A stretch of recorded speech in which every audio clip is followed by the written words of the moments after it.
కన్నా తెలియదు నలుగురు అన్నదమ్మ జన్మాలు అయ్యేమండి అమ్మాయిలో గర్భమునందు ఎవరో జనమాలు జ్ఞాన భయంకరమ్మ స్వామి జనమాలు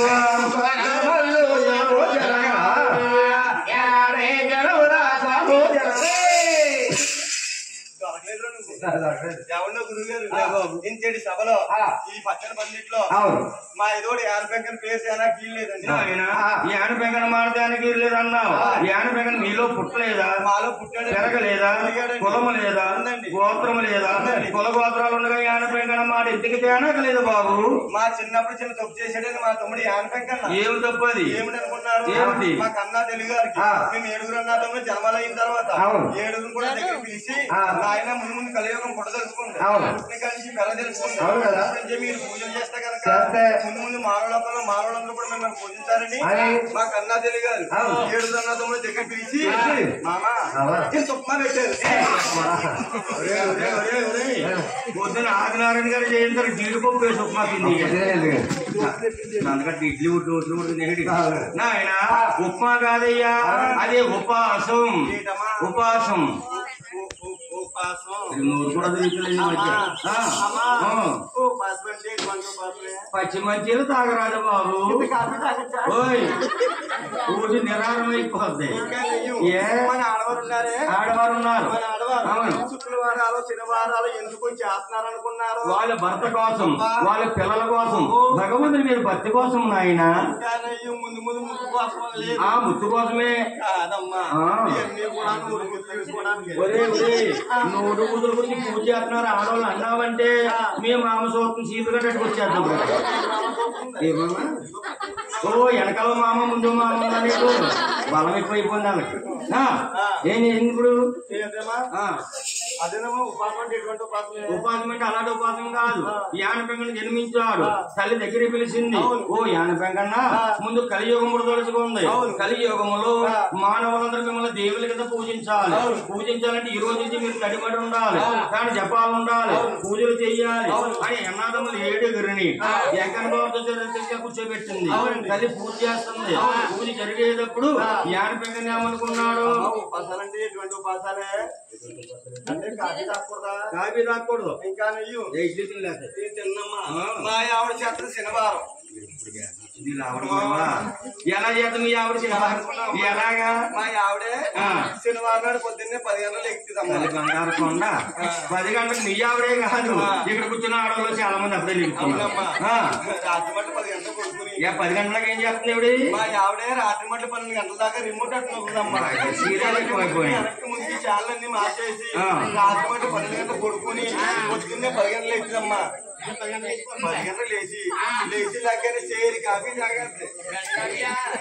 దాని దెబ్బ కాఫీ తాగేసి మంచం దిగి స్థలాల తాళం చేసి ముందుకు వచ్చి సూర్యనారాయణకి నమస్కారం పెట్టుకున్నా బాబు.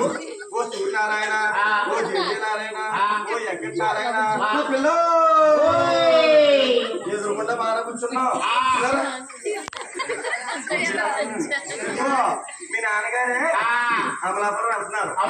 కొత్త అమ్మకి 4 ఇడ్లీ, 4 బజ్జీ, 2 పూరి, 2 దోశ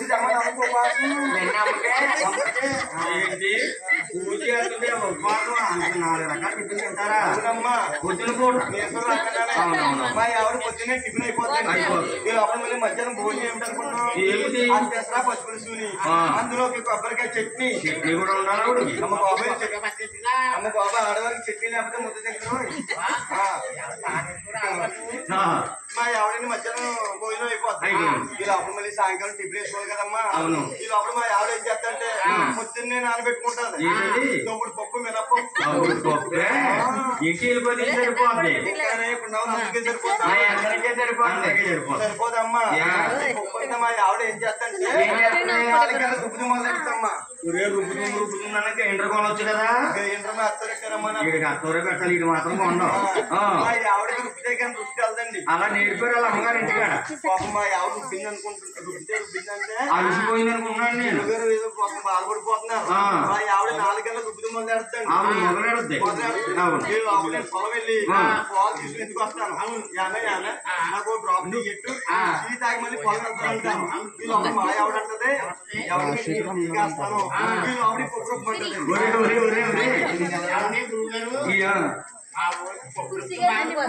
ఏడి మధ్య పప్పు రుబ్బుతున్నాడు నేను పప్పు రుబ్బుతున్నానా రేపు నుంచి మా బావగారు రుబ్బుతారు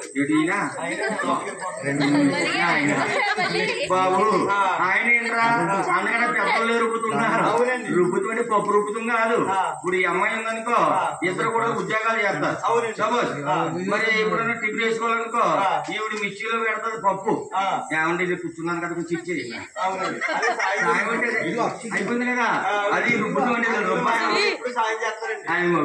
భార్య భర్త అయ్యాక కలిసిమెలిసి ఉండాలి అందంగా అన్ని చేసుకోవాలి అప్పుడు వాళ్ళ జీవితం అందంగా సాగిద్ది ముందుకి నేను మగోడిని నేను ఎందుకు చెయ్యాలి అన్నావనుకో నీ కాపురం మధ్యలోనే ఏదో అయిపోతాయి ఈ రోజులు అలా ఆవిడకి అసలు అడ్డు చెప్పరండి చెప్పక మా అమ్మకైనా సాయం చేయను కానీ అమ్మకి అలా చేయడు రైతుడు ఆ తల్లి మాత్రం చేసి వెళ్ళడానికి చేస్తాడు చెయ్యకపోతే ఇటు పూలు లేదు మళ్ళీ అన్నారు ఇంకా చెప్పిన ఆయన మా ఆవిడ 4 గంటలకు రుబ్బుతూ మొదలెడతాను రుబ్బి పిండంతా గిన్నెలో తీసుకుని పొయ్యికాడ కూర్చుని ఒకటే రొట్టు అదే రొట్టు నేను అనుకుంటాను మా ఆవిడ చేసిన సిలబా అక్కడ వచ్చిన రొట్టు ముక్క ఆ రోజు నేను పొలాన్ని నుంచి ఇంటికి కొమ్మ వచ్చేస్తాను వచ్చి రాగానే ఆమె నాకు కూడా వచ్చిన రొట్టు ముక్క ఎత్తే అంటానండి రొట్టు ముక్కుంటే తర్వాత అడిగిన దూరంగా ఉండు శనివారం ఇదిగో రొట్టు ముక్క ఎత్తే అంటానండి అప్పుడు మా ఆవిడకి వచ్చేస్తాయి సంతోషమా ఇంకా నయ్యం మా ఆవిడ కోపం వచ్చేస్తాయి ఏవండి మీరు ఎంతో చల్లగా ఉండాలని మీ గురించి ఉపవాసాలు ఉన్నారా మీరేమో రొట్టు ముక్క ఎట్టమంటారా ఈ రొట్టె అంతా నాకేనండి మీకు ముందు కంగారు కొట్టుకోకండి మధ్యాహ్నం మిగిలిపోయిందండి తెసరా పచ్చిపులుసుని ఉట్టు మీద పెట్టి తినేయండి